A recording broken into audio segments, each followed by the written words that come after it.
Hello and welcome to another segment of Open House here at Community Media. This is the program where we open our doors and invite individuals from the community who are doing great things, putting together awesome programs to help our community, Adams County and York County, become the best it can be. And I'm Raymond Galker. And we have a great program with you today. We have Becky Vander Groef. Groef. And Becky is the CEO of Hoffman Homes. And thanks for being with us today, Becky. Thank you for having me. I am so excited about our topic that we're going to have a chance to understand.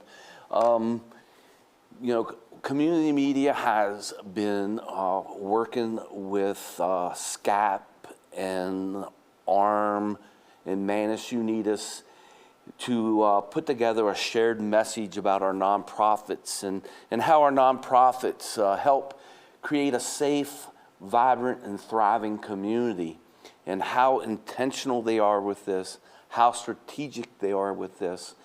And, we've been interviewing Jim Martin, our county commissioners, and other people who are board members of nonprofits, just to get a feel of how nonprofits work in the community. And what we're finding out is the importance of everyone to be connected to the community in some sense to make it the best it can be.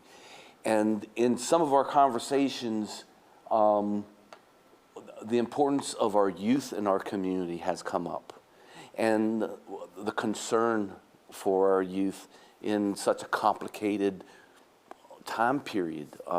First, it's complicated being a child, a young person, but I think, in the digital age and such, the complexities are a little bit different than it was when we grew up. Yes.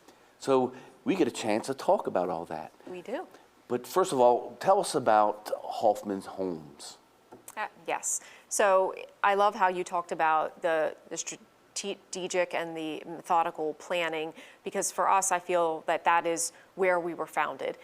Our history is actually a beautiful story. It started back in 1905.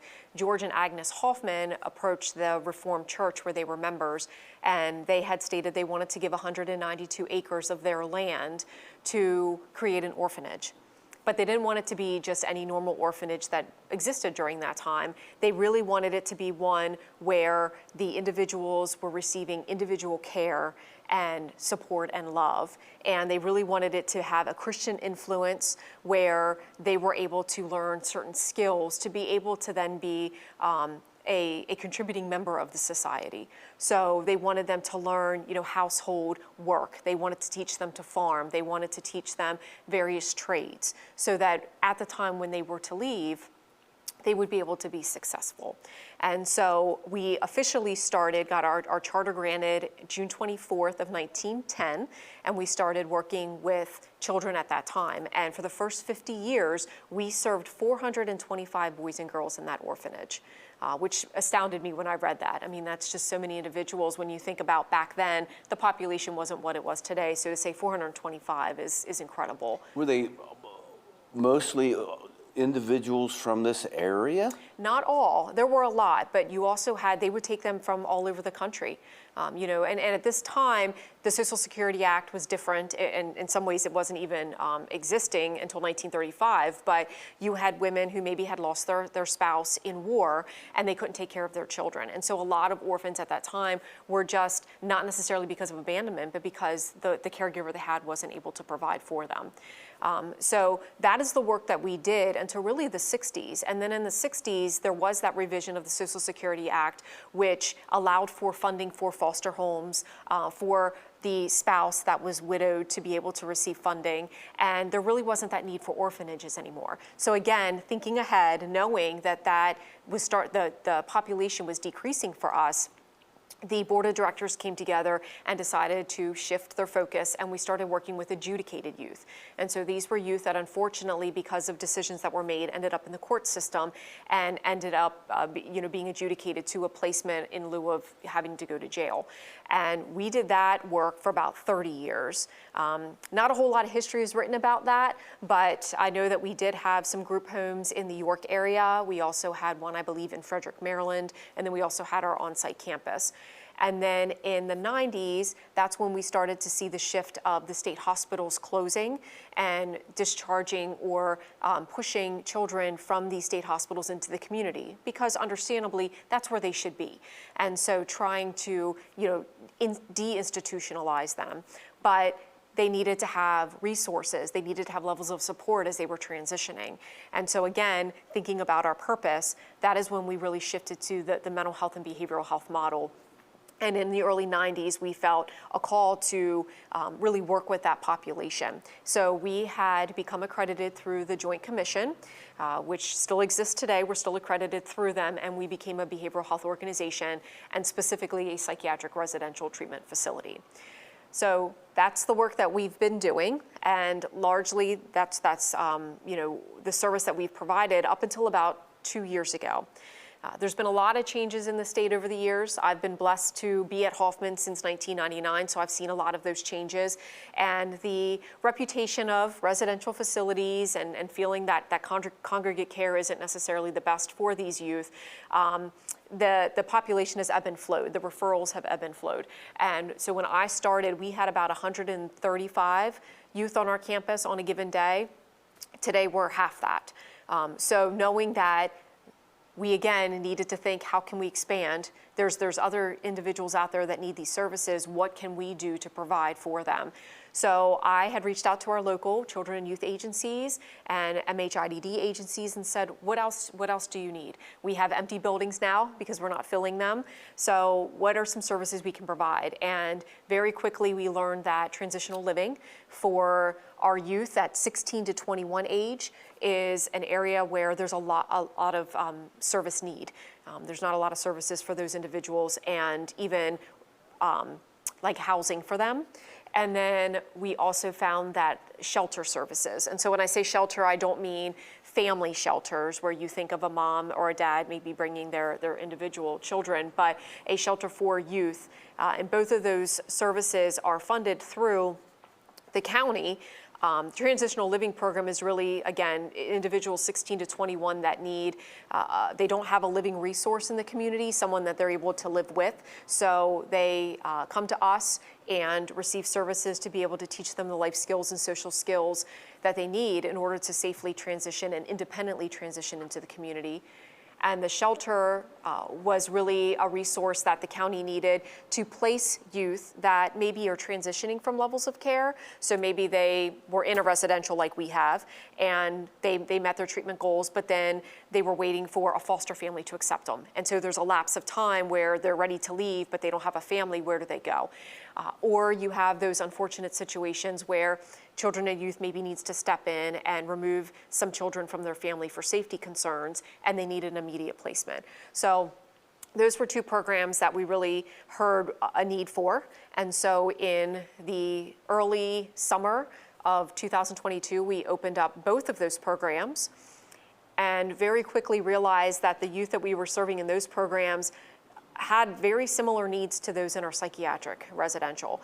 So because of that, we then decided to become licensed as a psychiatric outpatient clinic so that they could get the behavioral health support that they can't get just through the room and board funding of the shelter and the TLP.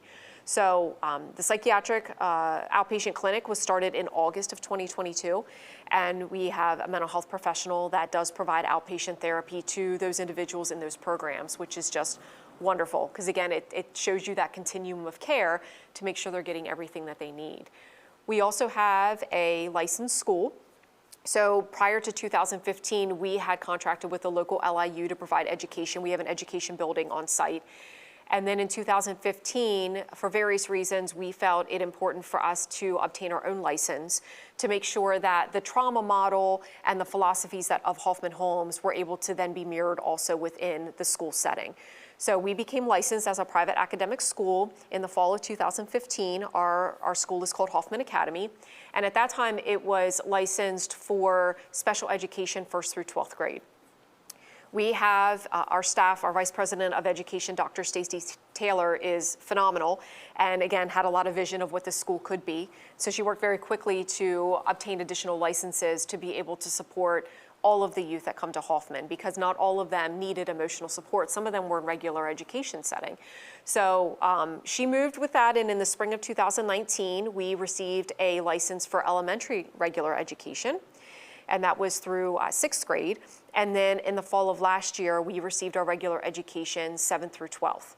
So we are now able to provide a full continuum of education for any student that comes in addition to day students in the community. So we currently today have 18 students that come to us from local school districts that are not individuals that live at Hoffman Homes, but they do come to us to receive educational services, which is very exciting. Wow. Yes, it's a lot. That is a lot. And the individuals who started this, who had the farm, what were their names again? George and Agnes Hoffman. George and Agnes. And did they have children of their own? I did not see that in my readings. It sounded like they were without children. But certainly had a heart for them. Didn't they? Yes. Didn't they? Oh my. And when that started in, was it 1910? 10. How many students did you have? I mean, how many orphans did you have? So when I looked at the history, because that's really all we have anymore is what was documented, there weren't nearly as many buildings as there were today. So they did not give a number of how many they started with initially. But what I read through it is that the need was very apparent and very quick. And so it was amazing to me when they talked about the buildings, and I think about real estate today and the buildings that we have and what they're valued at. These houses, which are beautiful, were built for $20,000 to $25,000 back then. Mm-hmm. But they started coming up very quickly because they needed to continue expanding and making room for the need. And the need was basically at one point because of the war and having orphans. But you did give a number of 300 or something? The 425 were served in the first 50 years. And Hoffman Homes have changed based on the culture. Yes. Yes. And the love of the youth is very, very apparent. And it's very, very interested of where you guys are at currently. You know, at one point, pretty much the court system would place the individuals there. Correct. And do you that was pretty much the main way that you got students or right. I don't want to call them orphans because they weren't orphans, but people in your program, youth in your program, up till what year was that? That was until the 90s when we became a psychiatric residential. Then the placement became voluntary. And so since that time, it is a voluntary admission from the guardian or the youth, depending on the youth's age. But does the jury system still recommend people to you at times, or they can. So this, comes into the type of youth that we work with today versus back then. We've also had to make adjustments with the populations that we're able to work with for various reasons. So we do at times have youth that come to us that have probation involvement, but that is not the primary reason that they're with us. They're with us for the mental health treatment. So probation, we say, tend to take a back seat. So they're involved. They make sure that they're compliant with their treatment. And they'll have court hearings where they'll have to give an update. The judge is not authorized to specifically say, you need to stay at Hoffman Homes. But the judge could recommend a placement like a residential. And then it would be up to the county to find that placement. And sometimes if the child is in custody of children and youth, the Children and Youth Agency needs to get approval from the judge for any change in disposition as to where they're going. So you're serving youth who not only needs help and assistance in advocacies with mental health, but individuals who just want to go there Yes. now. Yes. Which is kind of interesting in itself also. Yes. You know, do you serve mainly people from Adams County? We do not. So in order to be placed in our psychiatric treatment facility, you need to have a recommendation for a psychiatrist and at least one mental health diagnosis. Those are required as per regulations for the type of facility we are. So we accept youth from all over the state of Pennsylvania. Currently, we have approximately 17 of our youth that are between York and Adams County. A lot of the agencies share the counties, so we tend to kind of lump them together in numbers.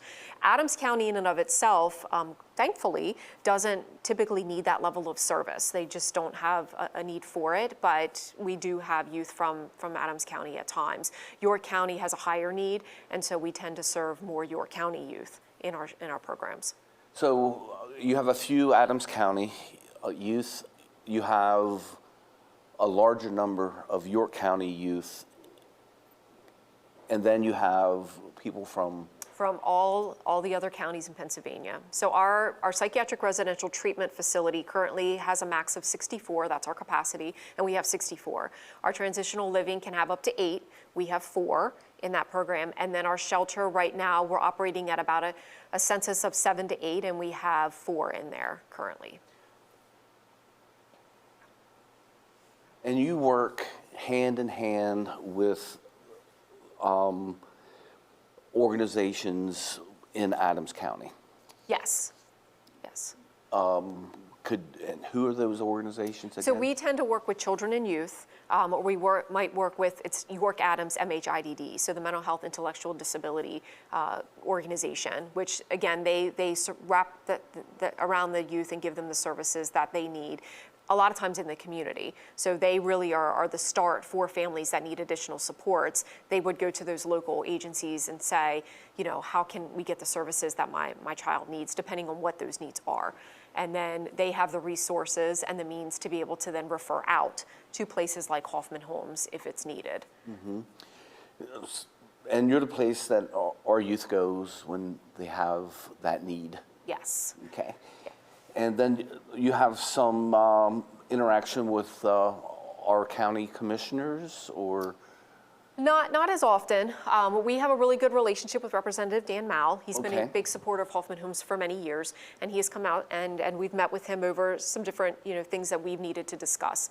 But typically we don't need to reach out and involve ourselves with those individuals, but we know that they're there. And when we had our ribbon cutting ceremony for our transitional living program, several of them came out and said, if you ever need anything, let us know. So thankfully we haven't needed them. Mm-hmm. So Becky, the transitional youth program that's interesting. Mm-hmm. That's for individuals who are 16 to 21. Correct. That's voluntary. Correct.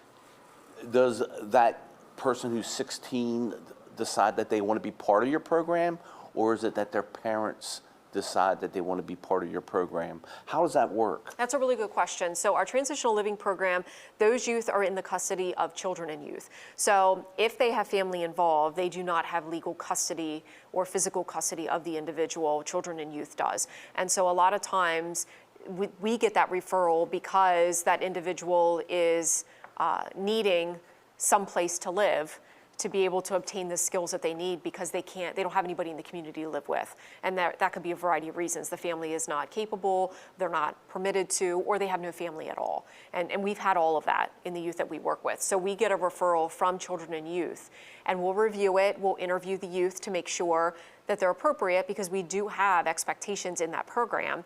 And if we feel that they're a good fit, then we'll admit them, and it is voluntary, so they come in. Once they turn 18, it's a little different because now they're formally an adult, and so they really could just leave at any point. So there's a lot of education around that type of a decision and what's really going to be best for that individual, because sometimes when they hit 18, they think, I'm an adult now, I don't need any of this, and don't really have a sense of reality of what it's like out there on their own. So we really try to make sure that they understand that. We do financial literacy. We work with them on part-time or full-time employment, depending on whether or not they are still in school. We have one individual right now that is going to be 21 next month. So unfortunately, they will be phasing out of our program because they have to leave at that point. But since they have graduated school, they've had full-time employment, working on really trying to establish everything they need to be able to move on. So if there's an individual that's 18 years old and they felt as if they needed your support, they could come to you and ask to be part of this program? It's a little more difficult. It's not just walking onto our campus and signing ourselves in. You have to have that funding and that custody from children and youth, because that's who So it funds has for to be that. children and youth. Right, and if they have not had children and youth involvement before, it's near impossible to have them open a case if they're already an adult. You have 16 to 21 transitional students right now, or I call them students, Sure. youth. Yep. This program has been in place since 2022. Correct. Seems if that individual did not have Hoffman Homes and they don't have a place to live, what do they do? It depends on what services they have. I mean, because we know that there's individuals that are 18 to 21 that have none of these services. They don't have mental health, intellectual disability involvement. They don't have CNY involvement. So unfortunately, those are individuals that are trying to find a place to live with friends. If they don't have a guardian that they're living with, unfortunately, they may end up at homeless shelters. That transition age is a real challenge for our system, because oftentimes it's a little too late that those individuals realize what they need. Or, you have them living with a guardian that is just sort of waiting until they turn 18 and then they say, you're on your own. Right. And they don't have the education, the skills to know what to do and to how to survive. Is there a lot of youth that are 16 to 18 that don't have a place? I'm sure that there are. I don't think that we hear about them as much as we would, because I only get information from those systems that I work with. There's probably a lot of 18 to 21-year-olds that haven't needed that system, that are just out there trying to survive every day. And we don't know about them. Trying to use their skills. Right. And hopefully they are capable enough to navigate that age group. Well, I know I wasn't when I was 18. Yeah, I know. I made a lot of mistakes. Learn. Yeah. Right. Yeah, but children and youth and Hoffman Homes seems to be like the ideal match. For individuals who need the mental health benefit that you provide. Do you see the need for this growing? The need for Hoffman Home to provide services for people who are involved in the children and youth program? Yes. Unfortunately, what we're facing today is there's kind of a gridlock in this system, and I think that a lot of us that work in it are very concerned about what the future is going to look like, because we have a lot of youth currently that, because of the complexity of their needs, a lot of them, it's multiple levels of trauma and adverse incidences that they've experienced in their life, and you top that with the increase of substance use of guardians or even these individuals themselves. The complexities make it such that a lot of us do not have the resources to be able to provide the service. So we have what we call complex cases in the state of Pennsylvania, which are individuals that we can't find places for. The state can't find places for because they either don't exist, the beds are filled, or the individuals like us, we have exclusionary criteria. So there's certain individuals that when we get a referral, depending on their behaviors, we have to acknowledge we don't have the resources to be able to help them in the way they need. And so these individuals you hear are sometimes sitting in hospitals waiting for a place to take them, whether it's a psychiatric hospital or an emergency room, because maybe they attempted suicide and so they're waiting for another level of care. Or you have, unfortunately, some children and youth agencies, because they can't find a place, they're having to have a caseworker stay overnight while a youth sleeps in their office or in a hotel room because they're waiting for places. So I had shared with you before we started that there was a report that was put out recently that talks about these complex cases and the findings, and so there's definitely interest in what's happening, but we're looking for the answers. So there's just not enough beds. We probably, if we had the staffing and the support, could go right back up to the 135 youth that we used to have when I first started working at Hoffman Homes. But this is a very difficult job. It's very rewarding, but it's not for everyone. And so finding the right staff is what usually makes our census. We can only work with so many youth that we're able to manage with our staff, and that's how every other facility is too. So a lot of us our beds are filled, and we continue to get referrals that we have to turn away, not because we wouldn't want to help them or we couldn't, but because we don't have the bed capacity to do it. And if you're looking at all of Pennsylvania, there is not enough organizations like Hoffman's Home. Right. We have COVID certainly had its effects, where there was unfortunately some programs that didn't survive at all, or they had to significantly decrease their bed capacity because they lost so many staff. But really, there's been probably over the last 20 years an overall decline in residentials for a number of reasons. And like I said, we've pretty much decreased our capacity by 50%, and we were a larger one. There's a lot of facilities that were never as large as we were that could not survive that cut or that transition, and so we're left with a lot less beds than what we used to have. And the transitional use is a situation where that label, the youth that fit in that label, is becoming more and more. Absolutely. And then sheltered youth, they're different than... They are. So there's still also youth that are generally in the custody of children and youth. Now, they may have family that have some level of custody, may not. So again, you have varying degrees of family involvement and guardianship with those individuals. But these are youth that might be transitioning from different levels of care. So they may be waiting for a bed to open somewhere else. They may be waiting for a foster family to accept them. It may be a youth that had to be removed from their home for safety reasons, and so they come to us. Shelter is supposed to be a temporary placement, less than 30 days, but unfortunately, because of lack of resources, we have had youth in our shelter for a year. But the one thing that again I love about Hoffman with our multiple services are we have seen youth transition from them. So we'll have a youth come into our shelter and recognize that they really do need some additional supports. They might have experienced a lot of various traumas or are displaying a lot of unsafe behaviors, and it ends up that they're recommended for a residential. And if we've got an opening, we'll review that referral, and if we're able to accept them, we've seen youth transition that way. We've seen youth transition from our psychiatric facility to our shelter and vice versa. And we've had youth that are currently in our transitional living program that used to be in our shelter and our psychiatric residential. So the shelter is very unique because it's supposed to be a temporary place where the other two are a little bit longer term. But our hope is they still get a very high level of service. All of our staff are trained in trauma-informed practices. So the youth that come to our shelter, they're not just sitting there, which you find in a lot of shelters. They are receiving, outpatient therapy, so they're getting the therapy services if they elect to have that. We have creative therapies at Hoffman Homes, which makes us very unique. So we have equine assisted therapy. We have horses on our campus that the youth can work with. We have animal assisted therapy, art therapy, drama therapy. So these individuals can be enrolled in all of those.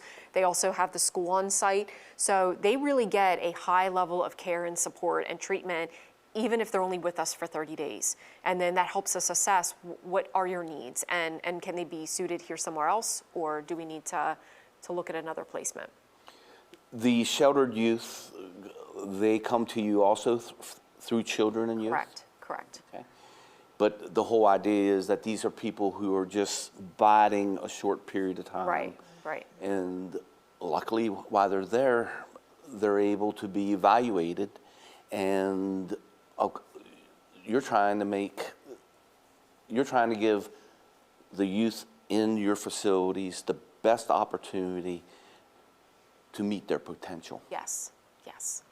And you have transitional youth, you have sheltered youth, and you have psychological outreach patients. Is that your third program? So our psychiatric outpatient clinic is our outpatient therapy. So that right now is very small. We have one mental health professional, and it was primarily created to provide outpatient therapy or therapy at all to the individuals in the transitional living program and shelter, because those programs are a little different than our psychiatric residential treatment facility. That provides a whole gamut of services, including psychiatric services. We have therapists that are assigned to the cases, where the shelter and the TLP, the funding we get is literally for room and board. So if they need additional services like therapy, that's not part of that. So we said, you know what, we really need to create an outpatient program for them. What is wonderful is we're planning to expand that. And so we're in the process actually this week of advertising for additional mental health professionals, because we know that this need reaches beyond Hoffman Homes. The community needs outpatient therapy. Right now, the average wait time for an outpatient therapist is 9 months to a year for somebody to call and get an appointment when they're having a mental health crisis. That's too long. It is. I mean, it is. a day's too long. It is. You know? So our hope is to be able to expand into the community and offer those services, to be able to alleviate some of the strain the current providers have on those wait lists, but to also give individuals another option for outpatient therapy. Individuals who belong to this program, they come to you through children and youth too? The psychiatric outpatient clinic, that is a referral basis. Anybody in the community could potentially have that service through us. So, you know, any person that is struggling, whether it's a youth that's sharing with their parents, like, I feel like I need to talk to somebody because I've gone through, you know, a certain crisis, or maybe they're just struggling in some area, an adult that might be having a difficult time in their life and they feel like they need a therapist, that's what outpatient therapy is. Anyone? I would From say, age? So we probably would start with, you know, we could take any age. It depends on, as we hire the therapist, where their skill level is. Right now, with our current therapist, she works with no younger than 7. That's the youngest that we would take in our shelter program. And then your sheltered program. Mm-hmm. So that's staying there. The shelter and the transitional living program are permanent programs that exist at Hoffman. So you're outpatient. So let's say we have a high school student, and that person feels anxious. Yes. They could call Hoffman Homes. Correct. They don't need anybody's approval. They could do a self-referral, or they could get a referral. So if they were working, say we had a youth that unfortunately engaged in self-injurious behavior and ended up in the emergency room.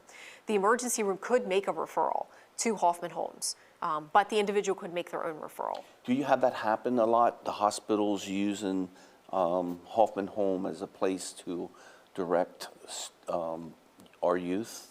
Well, right now, because our psychiatric outpatient clinic is just for our on-campus youth, we don't.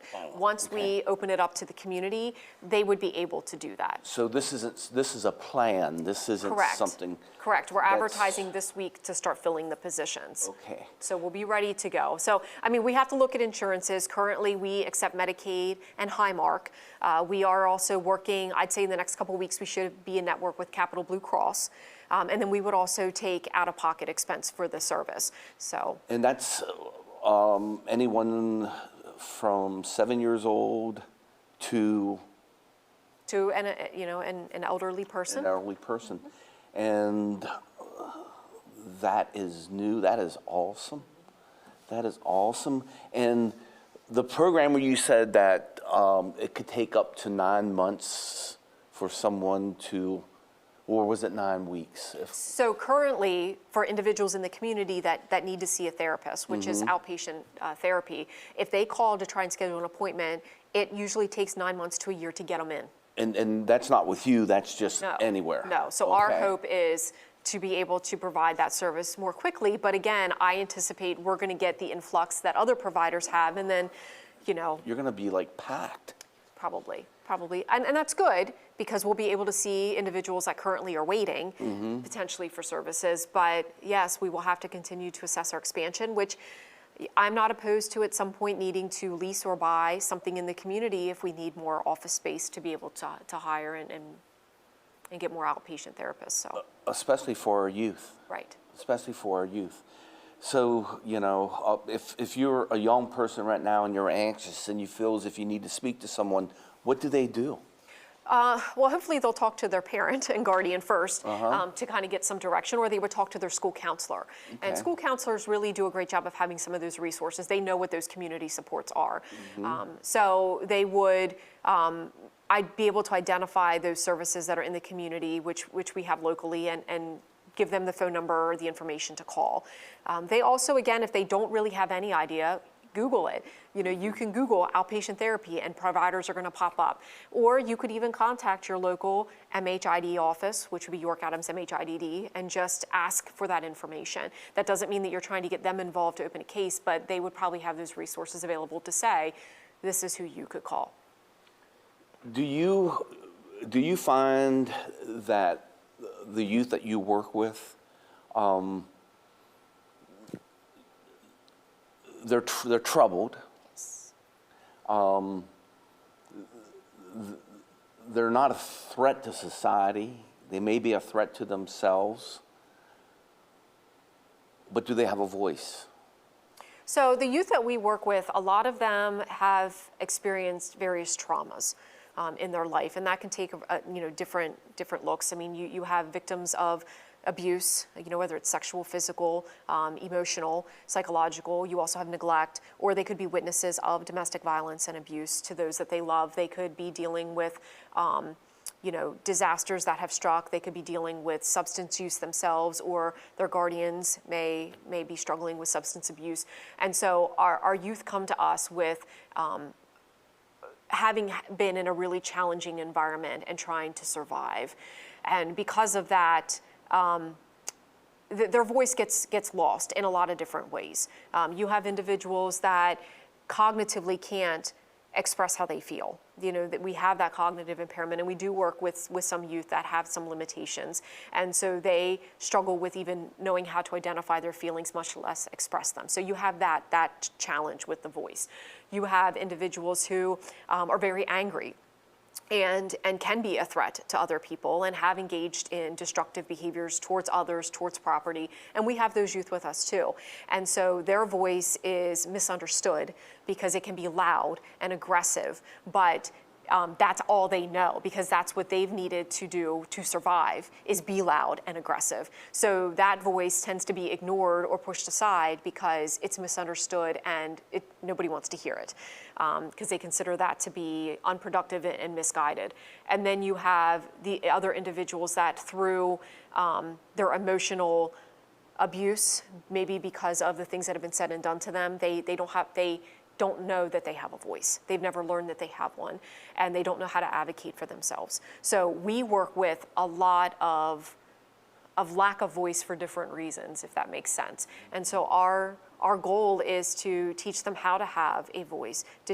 We want to advocate, but we don't want to enable. We want to empower, but we don't want to enable. So we want to teach them how to speak up for themselves and give them the tools to do it effectively, but we don't want to always speak for them, because then we're also taking their voice away.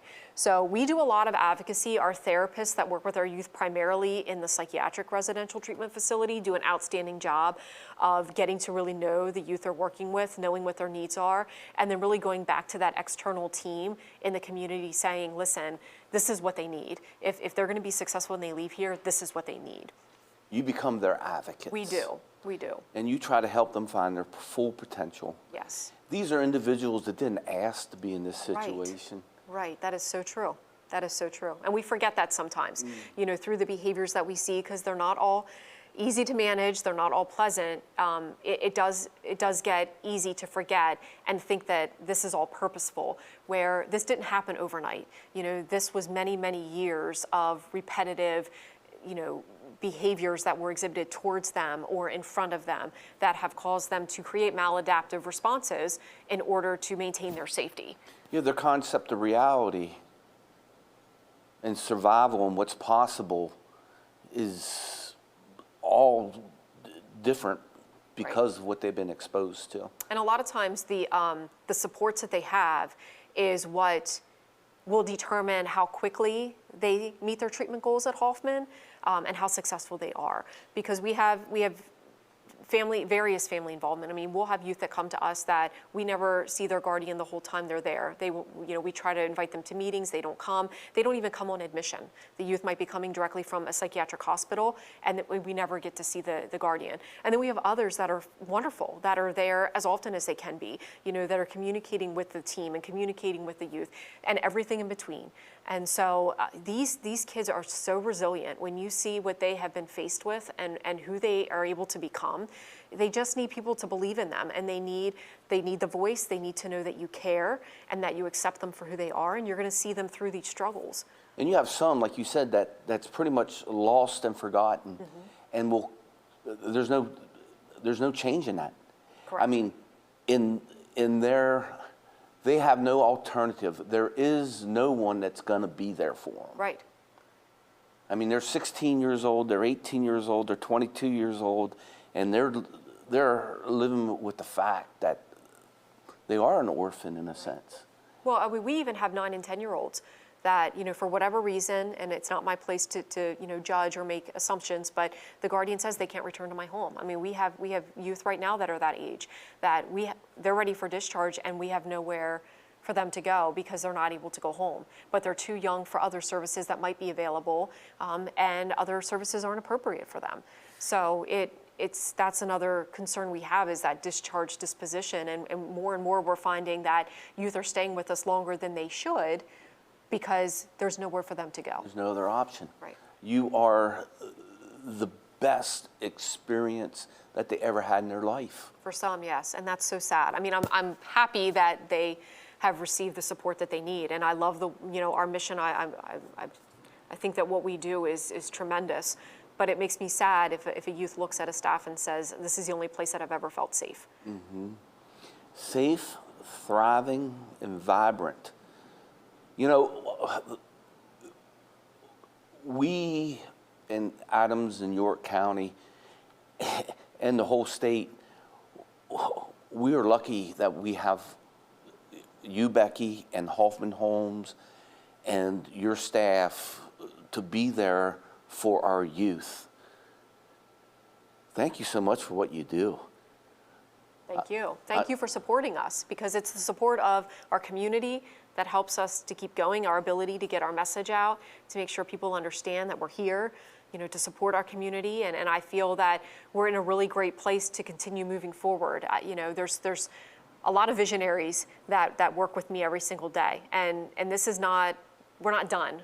We're not done expanding, we're not done supporting. And so it's really important for us to know what the community needs and then figure out how can we support it. Well, this is just another example. We've been blessed here at Community Media.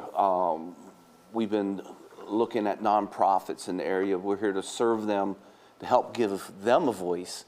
And what we're finding out is when you look at organizations like SCAP and ARM, Manus Unitas, and others, we have highly qualified professionals in leadership.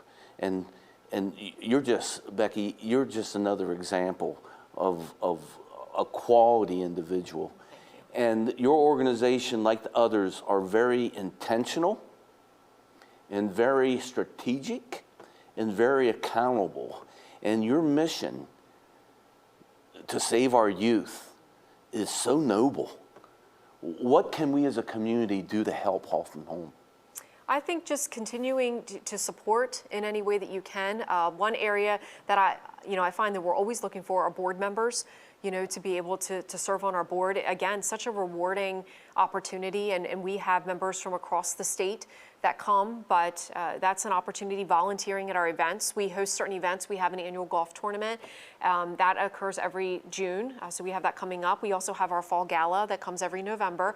We're always looking for volunteers for those. We have an annual charity ride that we do, and that usually comes around the golf tournament in the early parts of June. And so if you happen to get on our Facebook page, that's where we hit a lot of our social media, you'll see these events coming up. I encourage you to come to them, but also if you're interested in volunteering, those would be very beneficial. We take donations. You can always reach out to our development office and let them know that you're interested in providing donations. They can let you know what we need. But there's always ways to help. You know, even just talking about our mission in the community, letting people know that we're here. It's amazing. We've been around for so long, but there are still people in our local community that think we're still an orphanage. They think that we work with, as they quote, bad children. They think that we're all boys. I think sometimes they confuse us with Abraxas and South Mountain and some of the youth that they serve and the behaviors that they experience. And so there's still a lot that needs to be put out there for people to really know the work that we do. And so, you know, as you learn about us, come to our campus. We do tours. We love to have people come and really just spreading our mission out there. And they could find out more on your webpage. Absolutely. And you say it's great to just get on your Facebook page also. Okay. So what are your goals? Did we cover this already? What your goals are for the next 2 years? Sort of. So, I mean, certainly the psychiatric outpatient expansion is a big one. The other thing that we're doing is, you can see our logo here. This has been our logo for many years. And as we have been expanding, first of all, we don't only serve youth. So that tagline, we're working on revising that and removing that from a lot of our logo. But we're also redoing our logo and our brand, because this doesn't really show everything that we're doing today. So we had sent out a survey to a lot of our stakeholders, our staff, our board members, some of our agencies we work closely with, asking them to complete the survey to start really creating a new logo and brand for us. And we're working with Groef. That's who we contracted with to be able to do that. So I'm really excited to see where that's going to lead us to. And that's going to be probably in the next 4 to 6 months, we'll see a change in that. So those are really some of the things that we're looking to do in the future. What an important and amazing organization. I learned so much. Hoffman Homes is very valuable for our community. And I could just, it's important for our community so that we can become the best that we can. But for those individuals that you help is amazing. I mean, they didn't ask to be where they're at. I mean, it's just how they learned to survive. Yes. So, hey, our time is up. Okay. Thanks for sharing. Thank you. Is there anything you would like to say in conclusion to the viewers? I'd just like to thank you for viewing, if you have watched this, and that we have been in this community for over 100 years. I have every full intention of keeping us here for another 100, even though I won't be there for a large part of it. But we are here to serve you, and we really want to make sure that we are providing the services that you need. So reach out to us, let us know, get with your local agencies if there's areas that you think that we can help with. I feel like the sky's the limit for us. As long as we're able to have the resources, then we're able to provide the services. So we've been spending time with Becky Vander Groef. Yes. And she's the CEO. The buck stops there for Hoffman Homes, doing a fantastic job. We learned about the growth of Hoffman Homes, which is amazing. You started by helping the orphans, okay? And now you've adapted to the needs of our society, and you're there for some of our most troubled youth. And you're expanding not only the youth, but adults, putting together a program that all people, anybody in Adams County or York County can ask for help mentally with any problem that they're dealing with and emotional. Yep. So thanks for sharing that. Yep. And please, if your heart is with our youth, and especially with this type of individuals that needs help, get on the website, get on the Facebook of Hoffman Homes, and get involved, be connected with the community. You could do it by giving funding money so that someone can do some things that you may not be able to do or have the talent. So until we have a chance to bring our next amazing individual like Becky here in to share what's going on to make our community better, until that time, stay safe, be kind, and thanks for watching this program.